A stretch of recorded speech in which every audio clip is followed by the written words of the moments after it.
the first question you should ask to any of the contractors that to give you detailed line items, not so much the price of each line items. Don't trust their words over a phone, or don't trust their words over a conversation. Yeah, it's included. Don't worry about it.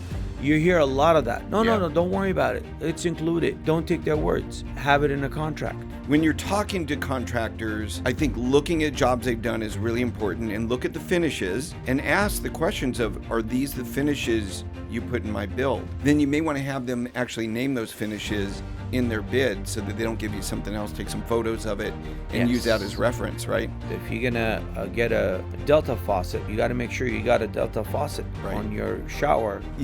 What are some of the things that homeowners that are going through a building a project can look for when they're going through kind of the final stages with the contractor to make sure that they catch things that may be a problem later? In life, there's a blueprint for everything. There's no need to start over. Hear from industry leaders, those at the top of their fitness journey, and real estate gurus. They tell you exactly how they did it. All you have to do is listen, learn, and execute. This is The Blueprint with Brad Rice. All right, everybody, we're back for another edition of The Blueprint. And today I have with us somebody that's going to talk about all types of construction, how to hire a contractor, how to work with a contractor, how to get the best price out of your job that you need a contractor for. This is my contractor. His name is Vahe Mardigian, and he is the CEO of Western Allied Electric, WAE, which is a Southern California-based company specializing in construction ADUs, which is what we've worked together on so far, and water and fire damage restoration, which is another area we're going to talk about today. He's helped with the recovery efforts of the recent fires in Altadena. Still working on that, I take it. Yep. Yes. And he's got a reputation for not only building quality, which I'll talk about, but an eye for kind of innovative solutions, just figuring out how to make things work. So today we're going to spend some time learning about all that. If you've got a healthy relationship with your contractor, you can get a lot done, and you can get a fair price, and you can both do well, and you can have a long-term relationship. So welcome to the pod. Thank you. I appreciate it. Thank you. All right. Thanks for having me. Yeah, for sure. We've we're doing our second project together, but you've done some little things for me too. Yes. And we met through my ADU consultant, France. Yes. Yeah. Great guy. So what's interesting about that, because if you're somebody that you invest in real estate and you kind of stay in a geographic area, you tend to either have a general contractor that you know and trust and gives you a fair price with their overhead and all that, or all your own subs, and you just sub it out and you know the process, and maybe save a little bit of money there. But over the years, I've had subs that have moved away. And so, through COVID, I lost a bunch of the people that I used to use for various projects. My painter moved away. My electrician's basically retired at this point. So my brother-in-law, the plumbing company I use no longer does commercial. They only do residential, and like all this sort of thing. And the contractor, the general I used to use, he also moved. He moved out of California. And so, when you're in a position like that, a lot of people wonder, how do you find a good contractor? Like, how do you interview and find somebody? So what I did is I asked for referral. That's the best way. I'll be honest with you. Yeah, somebody that had experience. France had worked with you. Yes. He said, you'll like him. And you were one of 3 bids I got for the ADU I did. And it was a fair price. And I felt comfortable with you. And so let's talk a little bit about that, about the bidding process. Okay, because I think that scares a lot of people. It doesn't matter if you're doing like a kitchen remodel or a bathroom remodel or a full house build. That bidding process is not an easy thing if you don't know what you're doing and you don't know how to read line items and you don't know what may be missing from a bid. That's true. So tell us a little bit about, how do you get a several bids that you're able to really compare apples to apples? Well, here's the thing with the bids. If you first, like you said, finding the contractor that you want to work with, either a referral through friend or they have a good experience with a contractor, and it's a great idea to get three bids always. That's we always tell our clients, go compare our not only our bids, our price, the quality. May we show you our projects, what we've done, or the referral. But what you want to look for a contract that the more detailed the contractor gives you the contract, he's more thorough going to be on the project. Yeah. Because he's going basically, he's writing his contract with the layers of the construction. The layers meaning foundation, framing, drywall, carpet, tile, whatever. Those are the layers that when they do that, that means he knows what he's doing, knowledgeable, and plus that he really puts the detailed prices in his bid, where his bid is very accurate. Yeah. Fair price to the market also. Yeah, And if because you have that is one of the biggest issues, is that you can get a bid that's loosely put together that may have a great price on it, but it's not very detailed. And if you end up hiring a contractor based on a bid like that, there are a lot of surprises that come through the project, and what they call add-ons, right? Which a lot of contractors do. Yeah. It's very unfortunate. They get in with you with an lowest price that you would think, oh my God, I scored it. I'm going to get my house built like very inexpensive. And then you hear, well, this was not included. Yeah. Well, now we have a change order. All of a sudden, you got over 30% change orders at the end of the day. Now you're over budget of 30%. Yeah. So if the project was going to be 100, now it's 130. So what kind of questions can somebody ask when they get a bid to make sure that it's thorough? Because if they're not involved in that on the day-to-day, they may not know to ask the right questions. Hey, what are you using for molding? What are you using for your allowances for the bathrooms, for the glass? That's exactly what it is. You should ask for the allowances. What are you putting a budget for let's say a tile? If a contractor tells you, I'm going to give you up to $5 square foot, then what you would do, you should go out there and see what $5 square foot tile will get you. Right. If something that's going to get you to your taste, then you'd be like, okay, that item checks out for me. Yeah. Same thing with the flooring. If he tells you I'm providing you with the vinyl flooring, most contractors like me, I tell you we'll provide you vinyl flooring from our selection. If you ask me what is your selections, I'll tell you, well, here's a showroom you can go to, which we have a vendor we buy our stuff from in Glendale.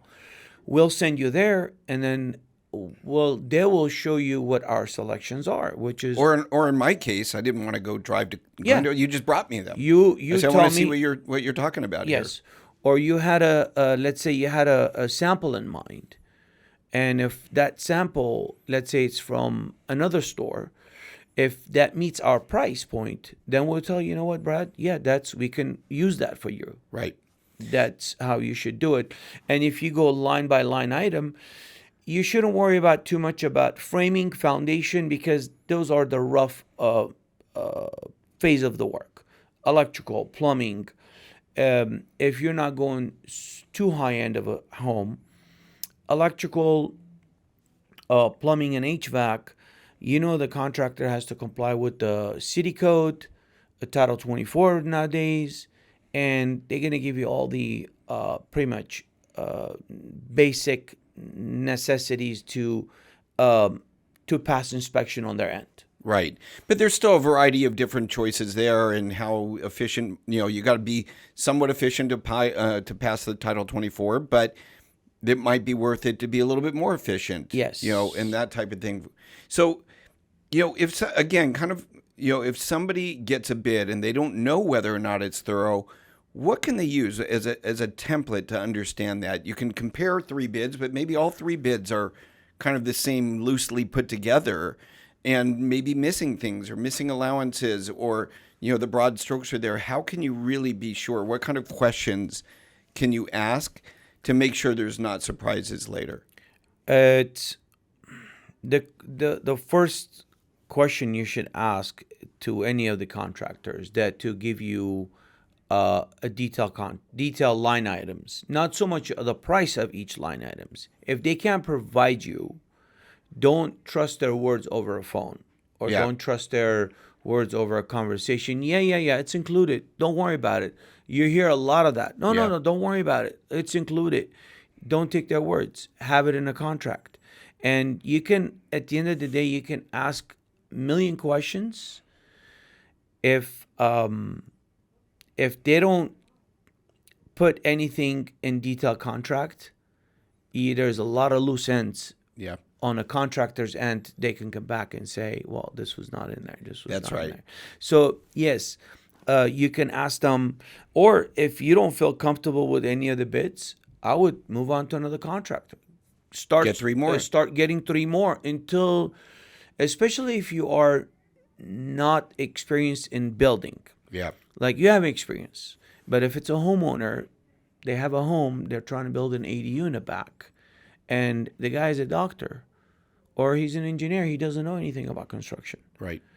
or he's never done any construction work, he's never dealt with any contractor. Yeah, there's nothing wrong with getting more than 3 bids. I would definitely move on to the next 2 or 3 contractors until you feel comfortable to hire the contractor. Right.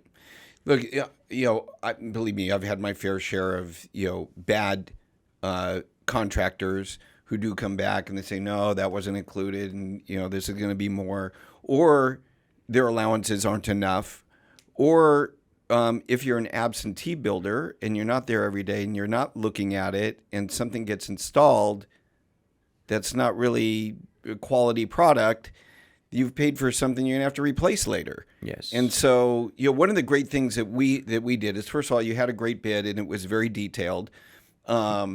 Your allowances were very fair. We talked about everything. A lot of times people don't take into account that your contractor is giving you the bid for the project, the scope of the project itself, and maybe not the other things that you need that they're going to manage that are kind of outside the project. For example, if you're doing an ADU, what about pouring a patio for it in concrete? Yes. What about the concrete work? What about landscaping? Are they going to do the landscaping? Hire somebody else for the landscaping. What about, yard plumbing, sprinkler timers, all those things that you don't take into consideration that really aren't part of a normal bid. But if you really want to know turnkey, what it's going to take from start to finish, you've got to be able to ask either the contractor to provide that or know which things you've got to bid separately. No, that's why detailed contract is very important to know. When I gave you my proposal, it started from foundation framing. Every phase of the project is its own line item and section where it details out after that. So when you as a client, a customer, you see, oh, well, he's not mentioning anything about hardscape. He's not mentioning about landscaping. So, you can ask the questions if they can provide you pricing, or you can have your own gardener do it, whatever you choose to. So that's why, even if a contractor has a line item, say, oh, foundation framing, drywall, these are still not enough. Yeah. And when you see, I'm giving you the example of the line items, it could be a lot of people are going to understand and say, oh, yeah, he's saying foundation framing. But when we say foundation framing, we line item everything. We're going to follow the plan. We're going to do the rebar. We're going to do excavation, grading. Yeah. That sort of thing. Basically, scope of the work. Yeah. And talking about plans for a second, I've done small jobs where I don't really have detailed plans. I didn't hire an architect. We just have, a designer do something and then try and bid it out as close as possible using the experience of the contractor. And then I've had jobs where I've had an architect, an engineer, and it's all drawn up and line item out, allowances for everything, or even calling out the actual finished products. Brand names. This faucet, this, closet hanger, this tub, that type of thing. But where you wind up spending a lot more money, you get a tighter bid that you can rely on, but you spend a lot more money and time on the architecture side. That also it kind of sometimes backfire on the customers themselves. Why is because that? if usually architects, they put better brand names, which more expensive. If I'm a contractor, I'm going to bid on your project. If you have it line itemed out, what faucet, what brand name, item numbers, then I have to stick to that. Yeah. I cannot put it in my contract, say, oh, per plan, I'm going to do this. If I'm going to do, say, per plan, then I have to use the recess light was scoped out Yep. per Title 24, the door manufacturer, the window manufacturer. And that kind of backfires on you because now you have to spend more money on these better brands. Yeah. Because the architect cannot put. Also, don't forget the architects, they have, as they call them, referral kickbacks from manufacturers. Interesting. They do. Even electrical engineers, everybody, they have their own rep. Certain architect work with the bigger companies, let's say on the bigger projects. Yeah. When they scope things out, when they put brand names on there.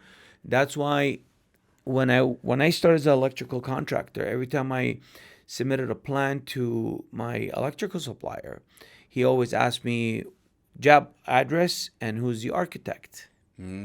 So that goes in the system. The architect gets a That's very interesting. point, kickback, whatever that might be. People don't talk about that. No. Yeah. That's very interesting. Okay. Yeah. So look, yeah, I do agree with you. When you detail out every little thing through the plans, it definitely can backfire, can cause the job to cost a lot more. Yes. In our case, you had very tight plans, but then you actually surprised me with the finished products, meaning the finishes were better than I expected. Thank you. So you showed me, here's what we're doing, here's other jobs we've done, here's photos. You gave me the opportunity to go and visit, some of those jobs. And it all measured up, and it was like, great, this is good, solid stuff. This is going to be a rental. I want to make sure it's solid. It looked fantastic, of course. But then, for example, I'll give just a perfect example. Micah can attest to this. When the glass got installed, the tub and the shower doors were like high-end hotel quality. Yes. They were super thick glass on these beautiful rollers, and I'm thinking to myself, this is 10 times nicer than my house. Like, it was just so great. And you look at it and you think, okay, this is something I won't have to replace down the line because it's good quality product. And so when you're talking to contractors, I think looking at jobs they've done is really important, and look at the finishes. Yes. And then see and ask the questions of, are these the finishes you put in my build? And if those finishes are not good enough for what you want, then you need to ask for better finishes.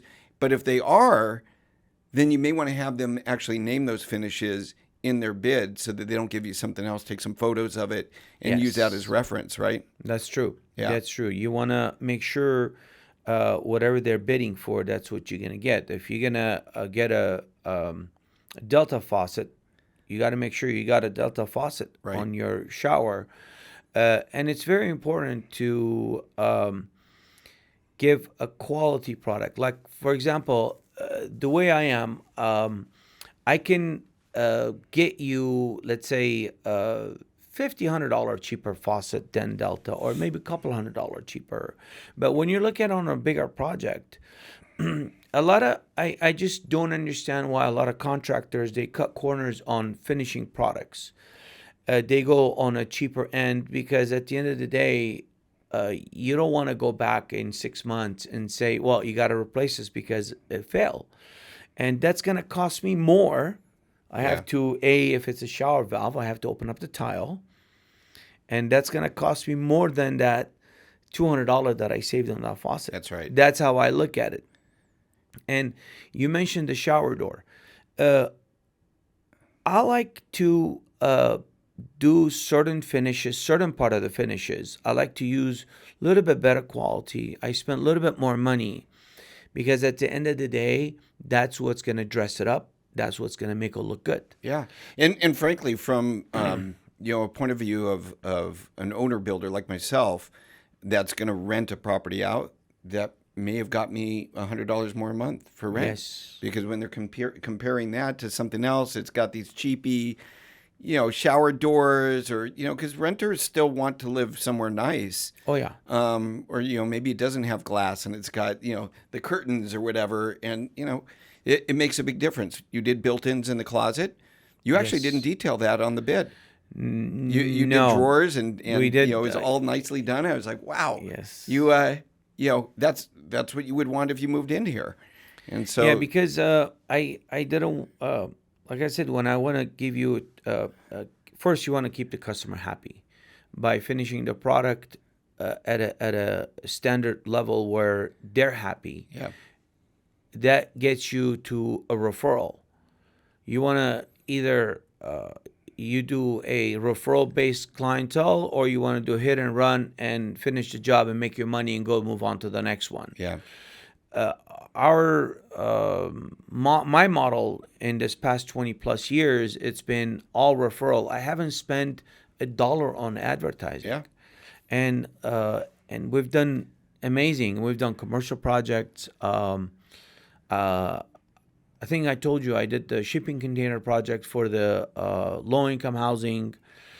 We've done variety. So the experience when you work on different type of projects, you start gaining more experience when how you want to deal with every project, and you become the kind of like that contractor that builds a quality product. Product. Yeah, you're known for that. Yes. Yeah. So which is what France told me when he Yes. referred you. Especially when you work on commercial projects, you use everything at higher grades. Yeah. Let's talk about that shipping container project. So explain what a shipping container living project is. My advice for someone selling their home: number 1, do it yourself and save. Number 2, use HomePie. HomePie makes it easy to buy or sell without an agent. I can list a home in minutes and start receiving offers right away from buyers. When we discovered that we didn't have to lose $40,000 in agent commission just to upsize to a larger home, it was an obvious choice. List your home for free at homepie.com. Keep your piece of the pie.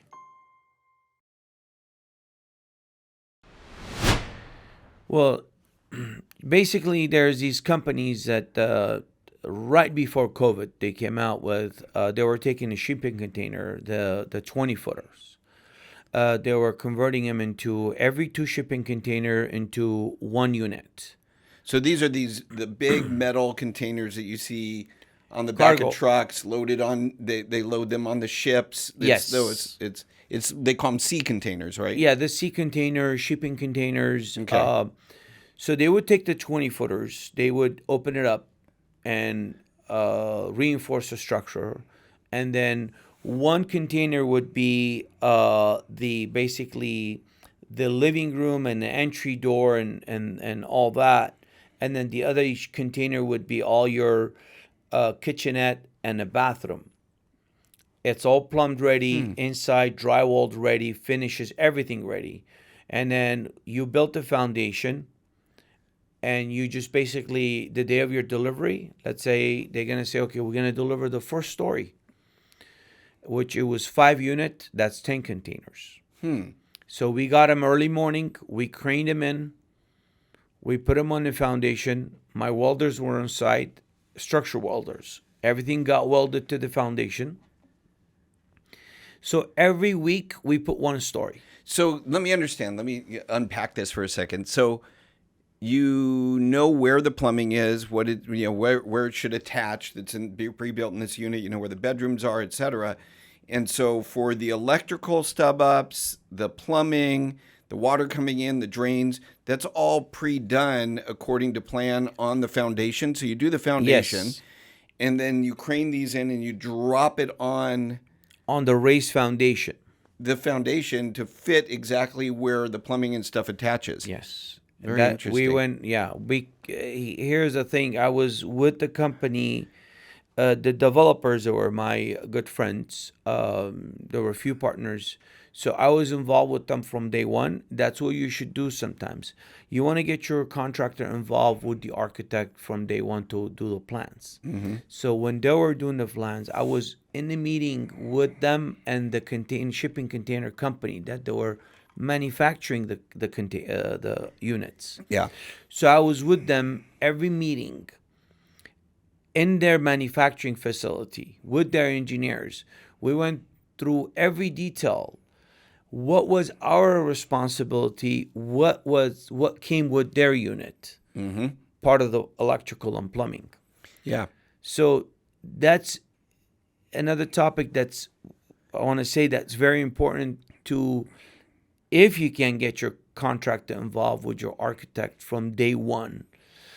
At least if architects ask you something that you don't know the answer, you can turn into your contractor, get him involved, say, because at the end of the day, your contractor is going to be on the site building the That's a home. really good point. We're doing that now on Yes. the second ADU. There were questions about, that came back from the city that you answered, and yes. you got the architect the information so they could go back for the permitting process. And now you're familiar with the project early on, Yes. right? And so that makes sense. And by the way, just so that you guys know, second project, third project, fourth project, Vahe still bids this stuff. It's not like he's not bidding it. Like we're just, hey, Yes. let's not worry about it. You just, figure it out. No, he's providing a professional bid. I'm approving it, and then we're moving forward. And now I know the quality of the work, and we've got a working relationship, and so it makes it really easy. I can trust him. I don't need to show up every day. There was a time where, toward the end of the project, I was like, Vahe, God, there's a lot that still needs to be done here. And you stop me for a second. You go, give me a few days. Yes. You don't have to point anything out to me. We'll be going through this. And sure enough, a few days later, I'm like, you did it all. Yes. You did everything I saw. So, I think that's a really good point. I do want to talk about the shipping container thing, or prefab versus stick built. So stick built being you're forming everything, you're building, you're building the structure with your wood, or in some cases in commercial you'll use metal studs, but building it versus buying a prefab. So the shipping container, the cost of doing it that way, where the contractor is doing the foundation and then dropping in the unit, versus building from scratch, what's more efficient? Is it, because I know all these companies are coming out with different ways of doing these pre-built, where they'll crane them in, and they profess that it's less costly, but at least for me, every time I've checked it out to date, and right now we're middle of 2025, it looks like it's more costly. Am I wrong? You're right, because here's what this project that I did. By the way, I was very lucky to do this type of project with my size of a contractor company that I have, because those are the projects that you have bigger union companies do it. But with the shipping containers, you are getting prices from the company that does the modules, right? And it all sounds nice and fun. They tell you, we can get it up in 1 year. Yes, you can get the whole thing up, plans permit in 1 year, you crane them in, everything. But don't forget, there's a lot of hidden costs, where now you have to do the main run for all the units for the electrical subpanels. There's a chase. You have to run all those cables, copper cables, all the way to the main panel, which you have to do the main panel, where the meter section are. Same thing with the plumbing. You have to connect all the unit. Let's say we did a 4-story. We had to connect all 4-story drain pipes and freshwater pipes all the way down, all the way up, connect at the bottom. And then you have the AC, the mechanical. You have to run your own line sets. They provide you with the units, yes, but now you have to do all that from 4th floor to the 1st floor. Yeah. Now, it's almost you're working backwards on those, because if it's a stick built, that would have been done already. Yeah. And cost-wise, I think that just my opinion, what I've seen, my experience, it is more. You have your you're doing the same thing. Stairs, you got to build the stairs, you got to build the walkways, you got to build all that. So at the end of the day, stick built permitting process might take a little longer, plan check, and hopefully with this AI thing, City of LA, I think Caruso is trying to. He's working with a company do plan check through AI. It takes up, I think, 90 minutes to do plan check. Wait, the City of LA Yes. is taking the lead with AI for plan checking? Yes, that's Ron Caruso's working on it. The guy who was running for mayor. Yeah. Yeah. I saw. I ran into Instagram video. I'll share it with you when I see it. I think I have it saved. They're claiming about 90 minutes plan check. So if You got to share that with Micah. 'cause things that's like that come along, I was so happy to hear about it. I'm Yeah. like, oh my God. Then I don't have to sit and wait 3 months. Somebody got to come back and tell me, well, you missed this one line Right. here Yeah. on the plan. You didn't mention this was here. So things like that. So on the stick build, it takes longer for the plans. Yeah. But I think it'll be same amount of time to build it up and get it done. So give me an idea, comparing the cost per square foot, similar finishes, a prefab versus stick built today. So let's take kind of middle of the road finishes, just on average. You're building, say something like we built, which it'll be a rental, but you got some nice finishes in there. What's the cost difference, and what are we looking at today per square foot? Just round it, on one versus the other. The square foot price on a stick built on an ADU, somewhere around $300 to $320 square foot with nice finishes. Mm-hmm. And the modulars, if I'm not mistaken, I don't know exact square foot price, but I know they're just the modular itself. I believe it was 150 to 175,000. They created in, but you still have to do the foundation. Yeah, all the site work. Yes. So You give me still an have to idea do when you're adding the- those together. Pretty much it comes up to not even more, a little bit. So I say on a smaller scale is not worth to go modulars because it will cost you a little bit more than a stick built. But you mentioned something about maybe saving on time, so going through the permit process quicker. What about inspections? Inspection is tricky with these modulars because a lot of cities, everything's new for them. And if most of those companies, all their modulars homes that's built in a manufacturer, they get inspected by the state. And then they have a sticker on there says this was inspected. So my experience with the shipping container project, my county inspector was LA County. He did not do any inspection inside or the outside. He just did the inspection for foundation, my electrical and plumbing exterior. So that could Anything be an inside? advantage. Yes. Anything inside, there was a sticker on the window. He goes, I just want to see that sticker. It was inspected by the state. So so comparing apples to apples, if it was very similar in cost, there could be a savings there in time. Time only, yes. Yeah. Plans, submittal, approval, because their plans are already approved. And hopefully, if you do it in a city where they're familiar with it, it'll go a lot faster. Got it.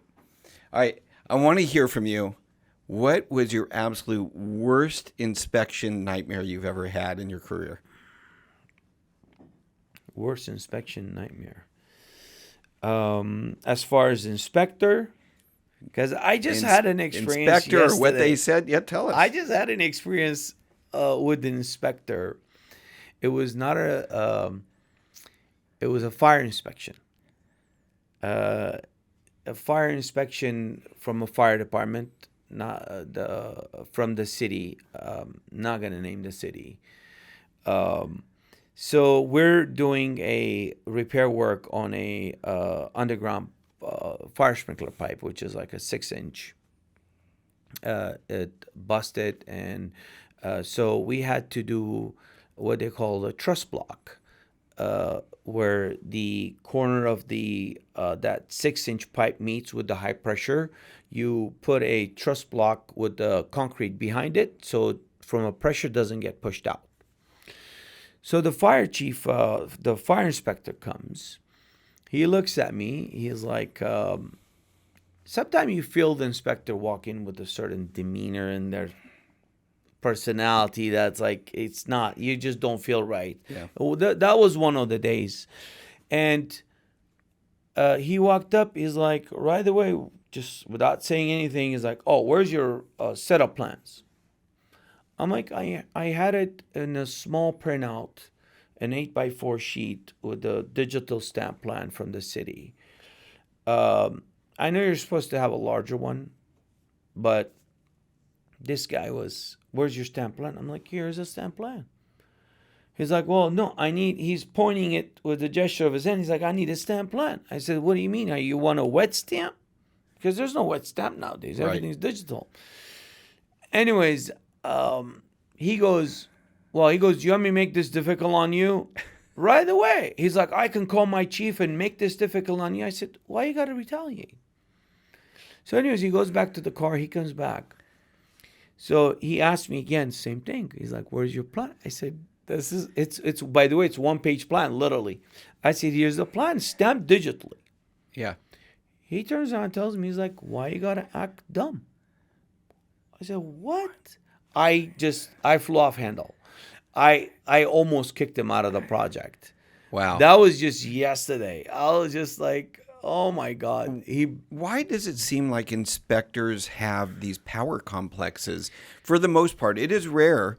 You will find some nice inspectors, and they will be accommodating, and they'll understand, and they'll help you along because they know that time is money. But man, there is a big percentage of them that just have attitudes. Why is that? I'd say if you're considering joining the AmeriFund team, it's a really good idea. We as processors at AmeriFund Home Loans support the loan officers in every aspect of the loan once it comes into processing because we want them out there marketing themselves and originating more loans and supporting more borrowers. Competitive commission plans are a given, and powerful technology is expected, but what truly sets us apart is our culture.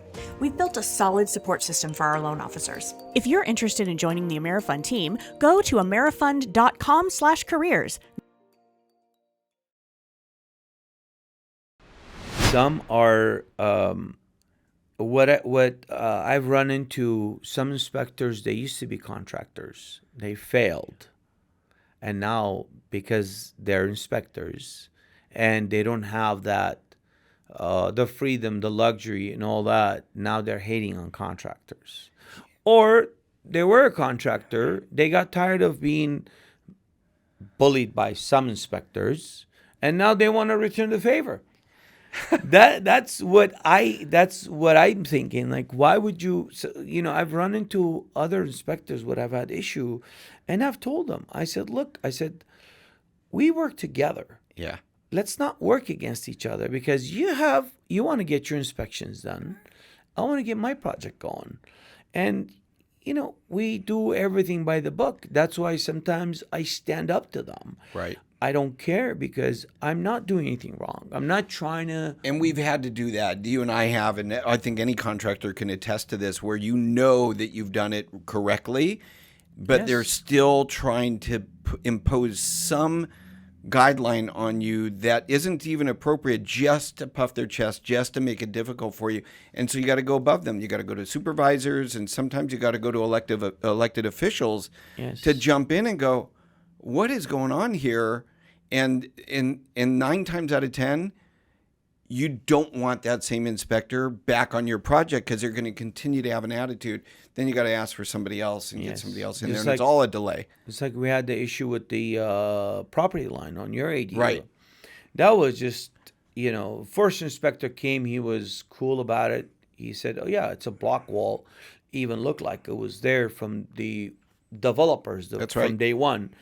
And, the next inspector comes, he wants to be... He wants a survey. Yeah. I'm like, why survey?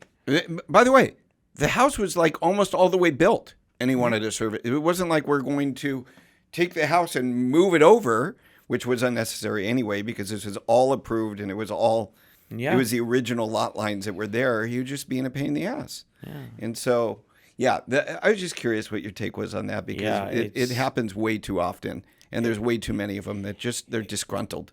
Very. And in my early career with construction, I used to butt heads with them a lot more. Yeah. I was younger, more hot-blooded. I was like, I wouldn't take, because you get so frustrated because you're like, I went the extra mile to do this thing, and this guy is just, you know. I'm thinking about it, and that probably is a good question to ask a contractor when you're interviewing, is how do you handle an inspector that gives you a bad attitude and asks for unreasonable things? The way you handle it, if you know you're right, if you know your work, you've done it 100% per plan, and no one's can come back and say this was otherwise. Plus, especially, let's say if it's a rebar inspection, foundation or framing, if you have your structural engineer signed off on it, then your work is right per engineer's design. And if the inspector comes and asks you for anything extra, you say, well, the engineer signed off on this. That's right. So the way I would handle it, if you have if you're right, don't be afraid to speak up. Or if you're not happy with the inspector, call the supervisor and get him off and get a different inspector. Yep, that's it. And by the way, I had to do that. Yeah. I had to do that once or twice, maybe 3 times on this project, and go all the way up to supervisors and into elected officials. And I don't mind doing it because I knew you were right and we were right, and so was our architect, and everybody said this isn't right. So, all right, I got a question for you. So, what are some of the things that homeowners that are going through a project can look for when they're going through kind of the final stages and they're walking the property with the contractor to make sure that they catch things that may be a problem later? I say you should really look for let's say if you're looking at the bathroom tile, don't just look at it and be happy, oh my God, it looks nice, it looks great. But if you start looking at the corners and edges and the lines, the grout lines between the tiles, and then the corner of the tub, the corner, the ring around the toilets that's sitting on the ground, make sure it has sealed, and your countertop edges, things like that. The minor details. Because sometimes you're taking over, the contractor's handing you over, you're all excited to move in or to get it finished, to get it rented out, or you're moving in with the family, you're all excited. All of a sudden you move in. You're like, wow, this line just doesn't add up with the other line. Yeah. What happened here? So then so it's very important to start looking at details. Yeah, corners, that makes a lot of sense. And especially your kitchen cabinets. You want to make sure they adjusted all the doors. Open and close them all. Yes. If they don't adjust the doors, one cabinet can be has a big gap in between the 2 doors, and then the other one doesn't. And then, because throughout the time, once you move in, once everything settles in, you start looking at things. Yeah. Now you start getting irritated. And then was it that way before? Oh, them got his contractor. I should have told them. Now if you call him back, hopefully he answers. Hopefully he comes back. Yeah. But you also want to look for contractors that they stand behind their product. Well, I'll tell you one thing that I would highly recommend if somebody's getting concrete work done is take a hose of that concrete. Yes. After it's done and see if you have puddles. Yes. In our case, we did have a puddle. Yes. And it was in the worst possible spot you can have a puddle. It was right in front of the door. But you know what you did? You said, I'm taking care of it. They ripped it out the next day and they report it. So look, again, that would be another thing that you want to talk to a contractor about is what do you do if you make a mistake and it needs to be redone? Are you gonna do that without argument? That is because there's no guarantee. Like No. we didn't sign a guarantee that it wouldn't puddle. You could have very easily said, "Hey, it's But- already done." it's not guaranteed. But when you have inspection, this is a good thing to have inspection. When you're doing the walkways, the inspector's still involved. Yeah. He tells you like, oh, make sure you have your 2% water flow. Yep. Because that's ultimately it's part of your drainage plan, where you have to have a 2% water flow. And it's funny, that's one spot I kept telling my guys, make sure we have a slope. Yep. And Yeah. they went and they still screwed it up. It happens. It happens. But having a contractor stand behind their product, that's what I meant. Like when a mistake happens, some contractors, they tell you, well, there's nothing I can do. The Or they'll concrete's point settled. to a contract and say there's no guarantee. Yeah, or he says, oh, the concrete after dried settled, that's when things happen where start the arguments with That's your right. contractors, Yep. the disagreements. That's why I always tell signing a contract, especially a construction contract, is like a marriage. You get married, at the end of it, there's a divorce. Yeah. So if you're not, there's a nasty divorce, there's a good divorce. If you're not happy, if things like that happen, if the contractor doesn't take care of it, there's going to be arguments, there's going to be things. Now, if I had come and tell you, you know what, Brad, concrete settled and there's nothing I can do for you here. Guess what? I would have not been here sitting talking to you. That's right. Or I would have never even got another project from you. Now, am I going to spend a couple $1,000s to fix my mistake and gain another project from you and future projects? Or I can just That's right. save that $2,000 and not gain another $200,000+ contract. That's right. Yeah. And so, but again, it all depends on your contractor. Not everybody looks at it that way. If you look at a business aspect of it, It makes sense. that's how you should do it. Yeah. You look at it, you spend that $2,000 on advertising. That's right. So look, there's a lot of stuff that could go wrong when you're building, when you're remodeling, but the communication part of it really is the key, and you have to feel comfortable communicating with your contractor. And if you don't feel comfortable from the very beginning through the bidding process, or when you're going back and forth and asking about the line items and the costs and so forth, and you're seeing what the finishes are, you need to stop and you need to ask yourself, this is the best it's going to be, right? During this process, it's not going to get better when the job is going and you're toward completion and there are issues. Well, here's the other thing that I see happen all the time. And I've been a victim, and I'm sure many people can relate to this. You'll sign a contract, and this happened to me with my last landscaping pool landscaping job. You'll sign a contract, everything's agreed to. You ask the question, how long will this take? You get the answer, well, you can figure it about 3 to 4 months, depending on weather, if it's an outdoor thing.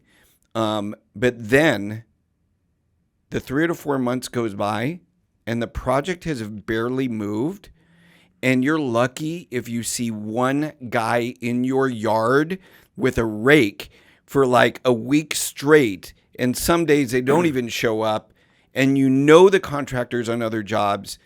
He has a signed contract with you, and he goes out and gets these other jobs that take precedence, and yours just drags out. That's a common problem in construction.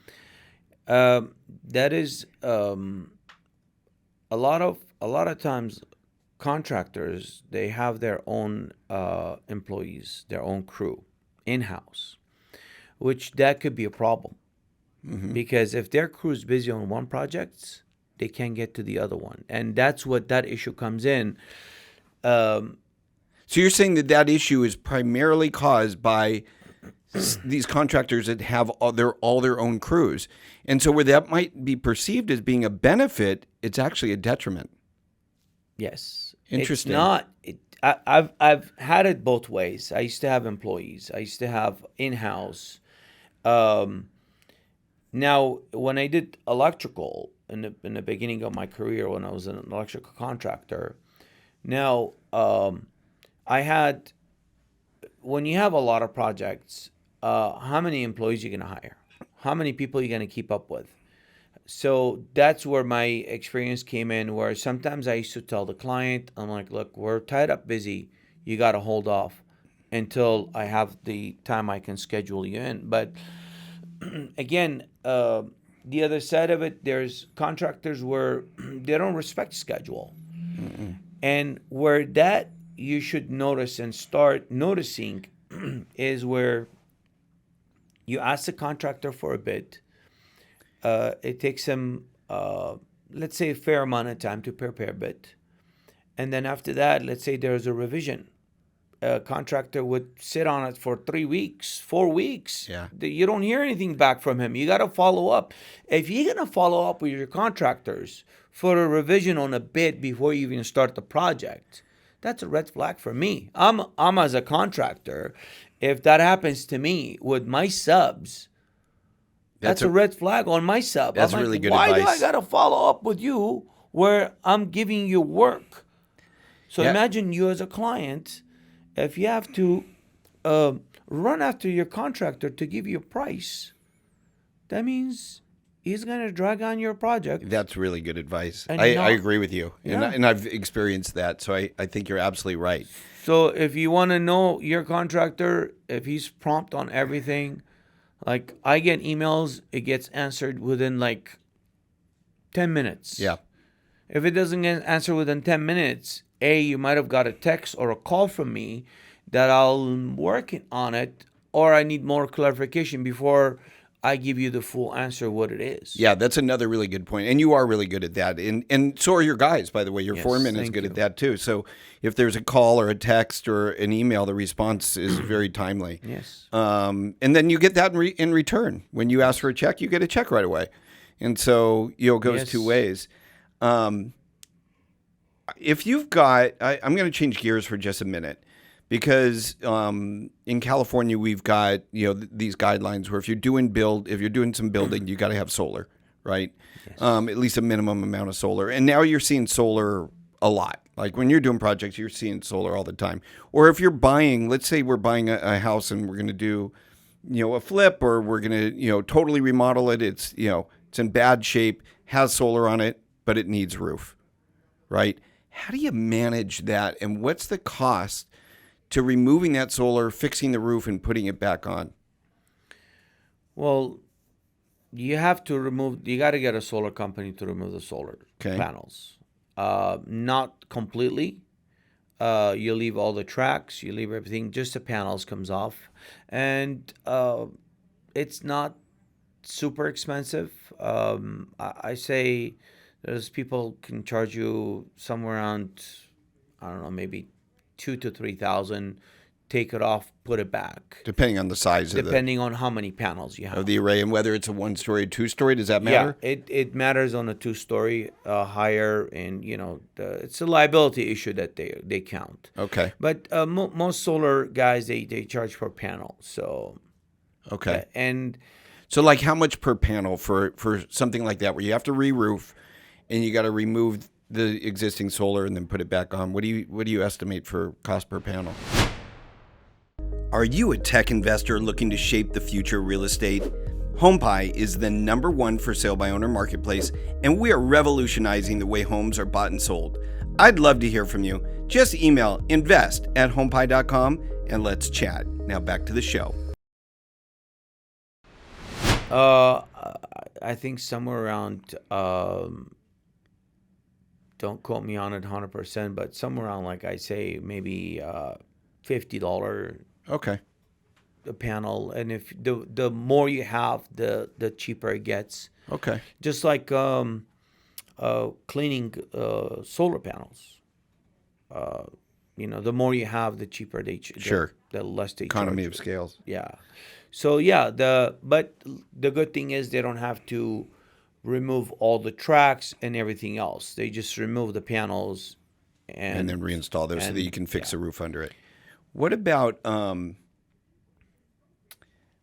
plumbing? So when you're going to buy a house, an existing home, and it's a little bit older home, how can you be assured that the plumbing, maybe it's galvanized, but that you're not going to have a major issue with that once you move in the house?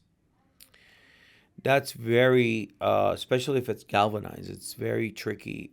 First, obviously you're gonna have your home inspector, or if you want to check it, you gotta see if the pressure is low. Then all the pipes are corroded inside, and sometimes if you put your hand under it, you can see the color of the water. All the rust coming out of it. So that it's, especially if it's sitting on a slab, you have to think of it that you're going to get in this house, first thing you want to do is repipe. Because nowadays insurance companies don't even want to insure you if you have a galvanized pipe. Oh, is that right? That's interesting. Yeah. Before it was just... How do they check? They ask you, and you fill out a survey, and they want pictures of the under the sink where the angle stops are. But if that's been replaced and that's copper, but really the house is still galvanized, how would they know? They can request inspection themselves, just like they do for the roof, and they come out. They do either a drive-by inspection or they can do their own inspection if it's a larger home. Okay. Yeah. Interesting. They're, so when you've got a situation like that, are there different things that you can do besides completely replacing it with copper plumbing now? If it's galvanized, no. You don't have any other option but ripping it out and replacing it, either PEX or copper. So none of these sleeves that you can put in that are more efficient and take less time and less cost? Not on the galvanized. I wouldn't recommend it because imagine if it's a half-inch galvanized pipe, that half-inch throughout the years has turned internally quarter-inch. Mm-hmm. And if you sleeve it, you're going to make it even smaller. Okay. So you lose pressure, volume, everything. What about in the sewer? Sewer, yes. You can sleeve it. You don't need to worry about it because it's not pressurized. You don't need... obviously, if the galvanized pipes are, the cast iron pipes are rusted, sometimes you got to break, and they do the trenchless PVC ABS pipe through, or if the pipe is in a good condition, they just hydrojet it and then sleeve it. So is the material for the sleeves, is it flexible so it goes through the corners and the curves and form fits the existing angles? Not all, no. It doesn't. Mainly, they do on the straight runs. What about there's coatings too that can be done, right? Yeah, the coatings. That's the one they it's almost like a hydrojet. Okay. So it's with the camera. It goes in all the way to that last point where they got to start, and they go back. They spray and they go back. Now, even with the coating, if there's an elbow or a tee or anything that's teed off, they can't do it. They got to stop and then come back, because if they run through it, they seal that tee. Got it. So it gets coated, it gets blocked. So that's the it has to be straight run. Okay. And mainly they do the sleeves for the most likely we have to do for your ADU on the Arabian one. You remember I sent you the video? Yeah. If the joints are shifted and if there's roots coming in, mainly it's the main line that's coming from a clean out all the way to the street. Right. Okay. But anything inside the house, I would just get it replaced. Got it.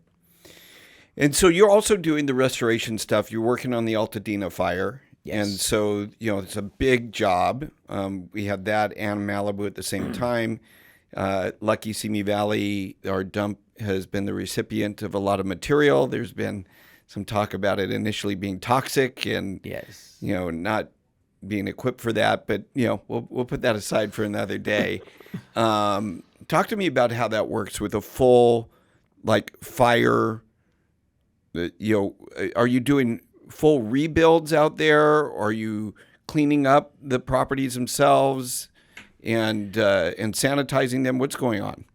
So on the Altadena fires, we're doing a full rebuild. We haven't started yet because we're in a permitting process. We have few projects that the county is being very fair on their timelines, by the way. A lot of people, you hear a lot of controversy about, they're taking their time. No, sometimes we get email at 10 p.m. at night from a plant checker. Okay. That means they're working around the clock. But yeah, we're doing a full rebuild.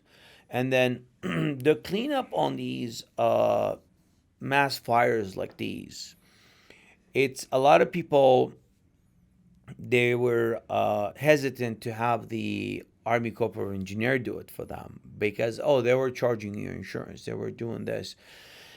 Sometimes it was cheaper for the homeowner to let the Army Corps of Engineer do it because there was a lot of red tapes a regular contractor had to go through. But they didn't. Abatement testing, Yeah. Fire hazard waste testing.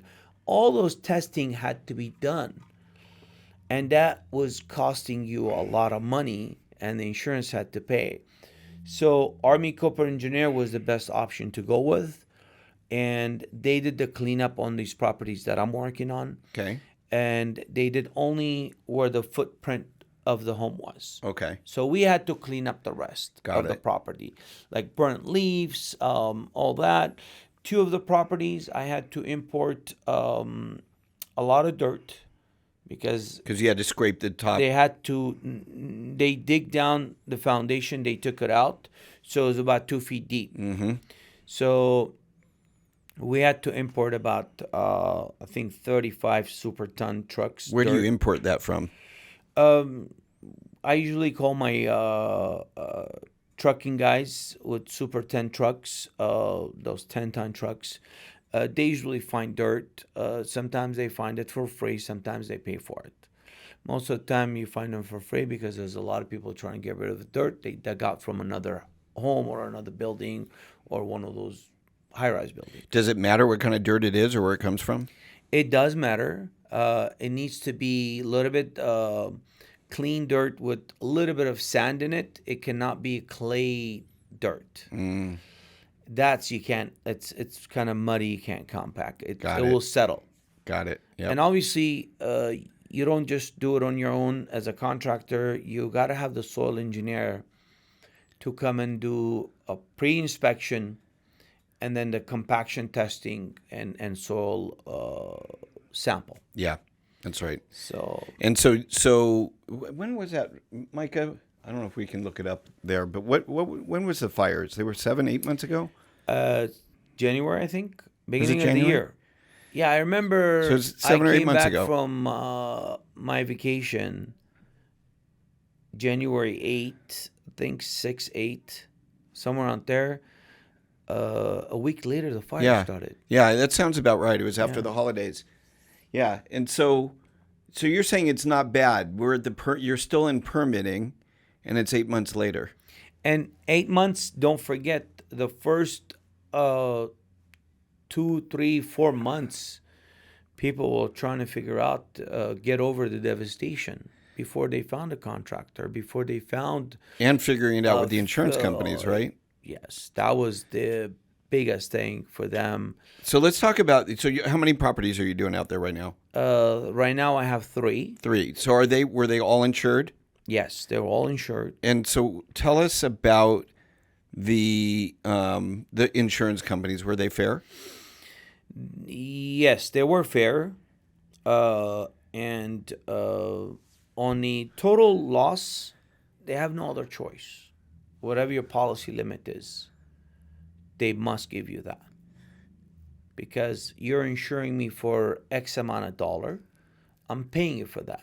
Mm-hmm. So if I have a total loss, it's like it's X amount of dollars plus some amount for the cost, the replacement costs, right? Replacement cost. What the insurance company do, whatever your max policy is, that's what you get paid. Okay. And do you find that to be sufficient with the ones you're working on? No. Because They were underinsured. Because underinsured, again, it's not the insurance company's fault at 100%. But sometimes we as a human, we get that insurance 20 years ago and then we never check it. That's why I always advise my client with all this, because we do fire, water damage restoration. We show up. We always advise them, like, you always have to look your policy every renewal, what your limits are. Yeah. You have your dwelling unit limits, you have your personal property limits, and then you have your code upgrade limits. That is very important. Mm-hmm. That's where that comes in. Let's say your house was built in the 60s. Example, didn't have efficient Title 24 compliance. Now you got to build it with the Title 24 compliance. That's where that code upgrade comes in. Yeah. Sometimes some people, they have a $10,000 code upgrade. You have to call your insurance company. Hey, say I need $100,000. Are any of the three you're working on California Fair Plan? No. Okay. Luckily. I'm curious how Luckily that's not. worked out. California. So I understand that those are very short of being able to provide really the right coverage for rebuild. I ran into a few, actually 4 of them. They had smoke damage home. It wasn't burnt. Okay. Very bad. Like the next door home was burned to the ground, and they had a lot of smoke So you got damage. soot and everything and ashes Yes. everywhere. Yep. California Fair Plan. Until today, I haven't heard they've covered one person with the smoke damage. And that's a big big deal. I think everybody's waiting. What I've heard, they're waiting for a couple lawsuits to go through against California Fair Plan. So once those few goes through, then they have to go back and say, okay, File you got to another pay claim. everybody. Yeah. So it's very unfortunate. A lot of insurance companies, they have this thing that they've developed, like, you're not covered until you sue me. Yeah. It's very tough, brutal. Yeah, I know, and there's I know some people are going through it, and it's not easy, and they feel like it's going to be years before they get to the point where they get a settlement. And then on the other hand, you have people where they had a 1,000 square foot home in Altadena. It burned. Now they're trying to build a 3,000 square foot home. Sure.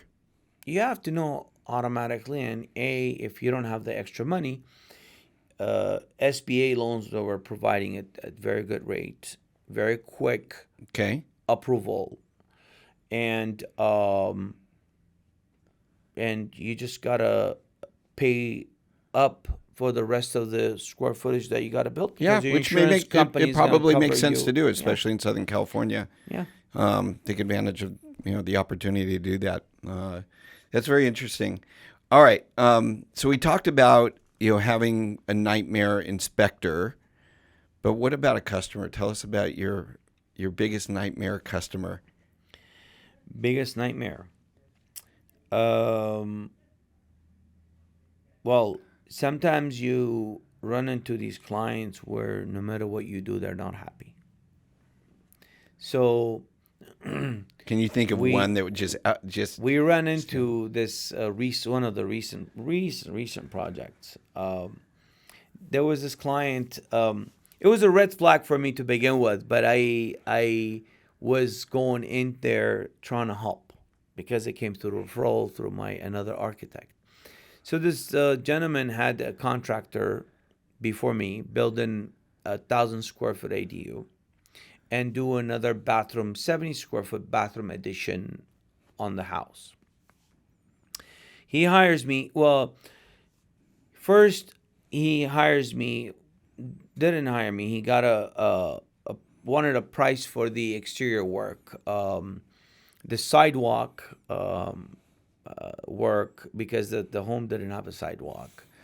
We were going to do new sidewalk, retaining walls, sump pump, all that work, the exterior yard work. And then he was telling me about how he had an issue with his first contractor.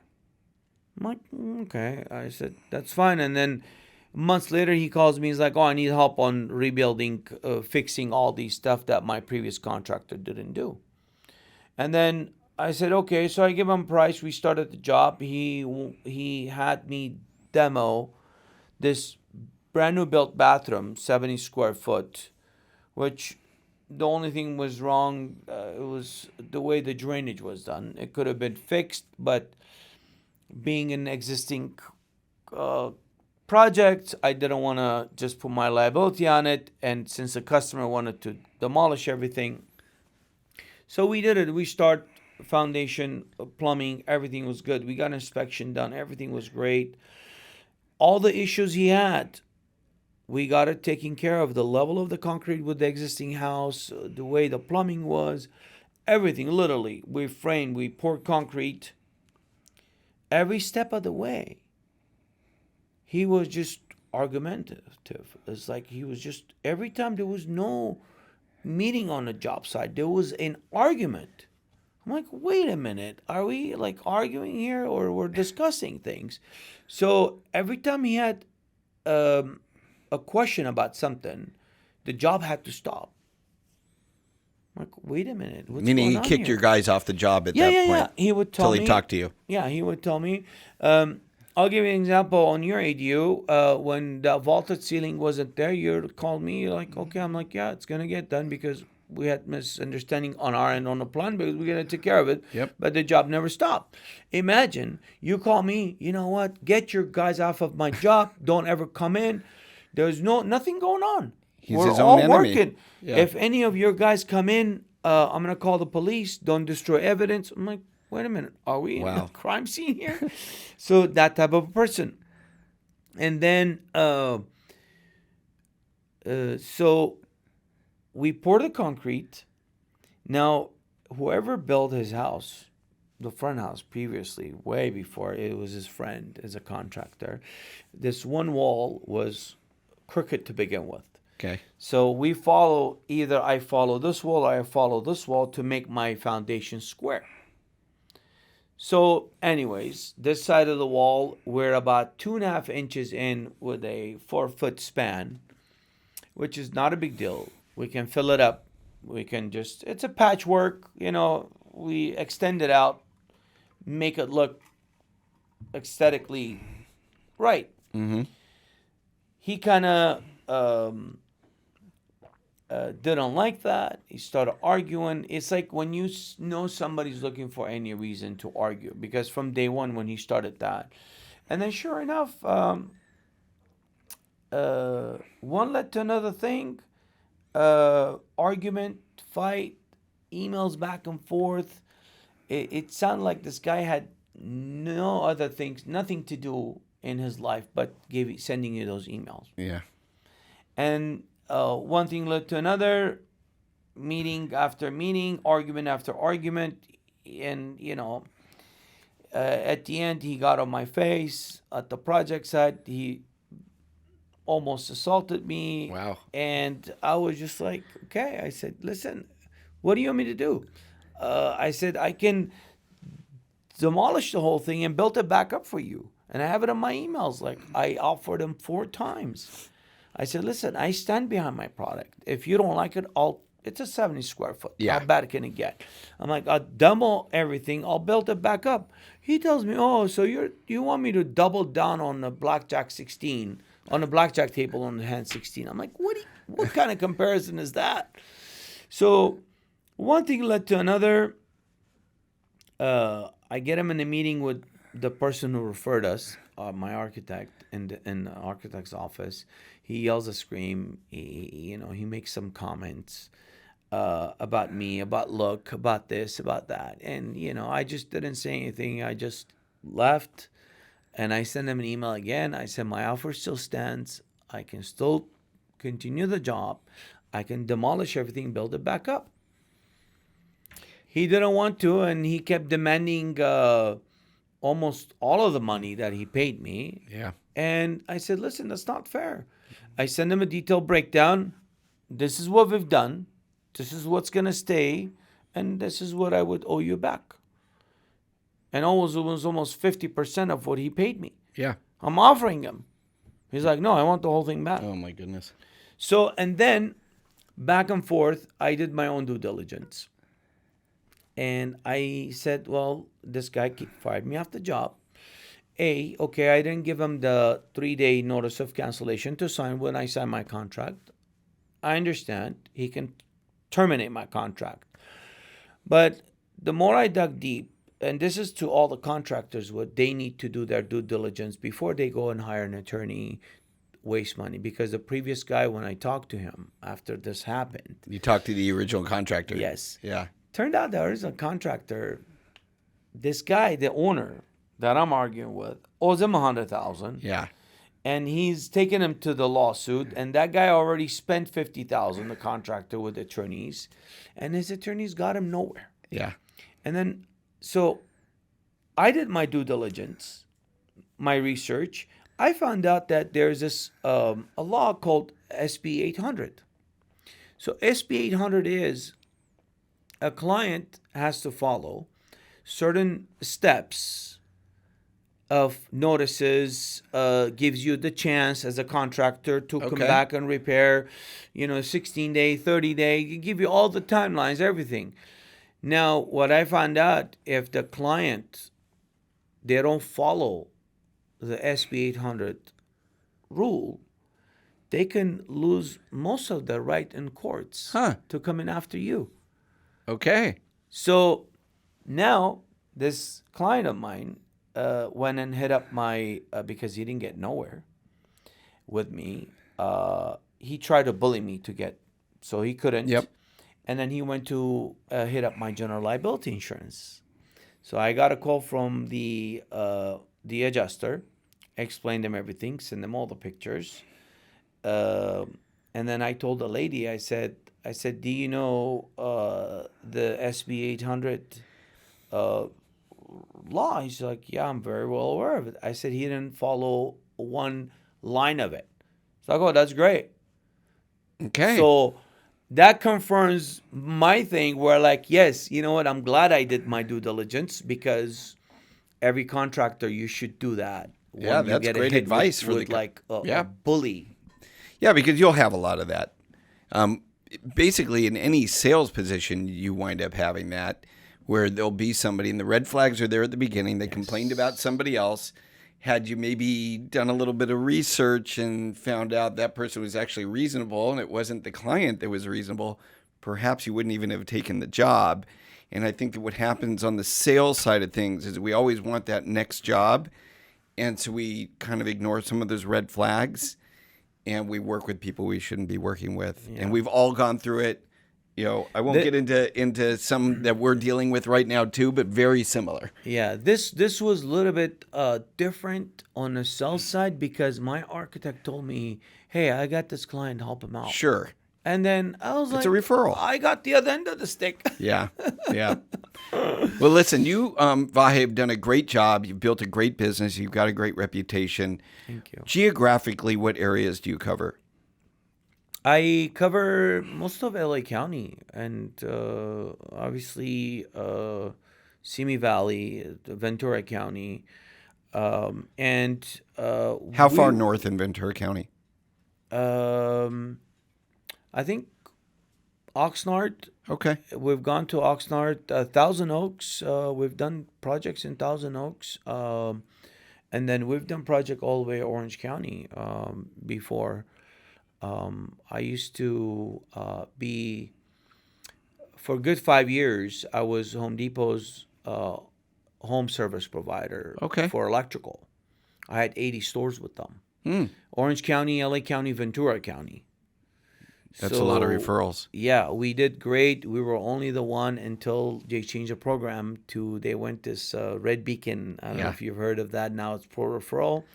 Yeah, it was good working with Home Depot's. You were standing behind an amazing brand. Yeah, for sure. So, And if somebody wanted to get a hold of you, how would they reach you? They can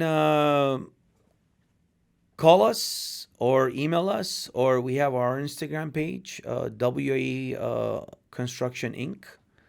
And what's your email? My email is Vahe, VAHE, at WAEINC.com. Perfect. And I'm sure you'll share our information on your We podcast. will, and highly recommended by me. Appreciate it. And I'm looking forward to getting started on that new ADU soon. Yes, We're yes. promised we're going to have those permits very soon here, and we'll get it going. So thanks for joining me today, Thank you Vahe. so much for having me. Awesome. Well, listen, if we brought you some value today and you like what you heard and you learned something, like, share, follow, subscribe. That really does help. We do appreciate you tuning in, and we'll see you next time on the Blueprint. On the Blueprint. That's the first time we've done that. We'll see you next time.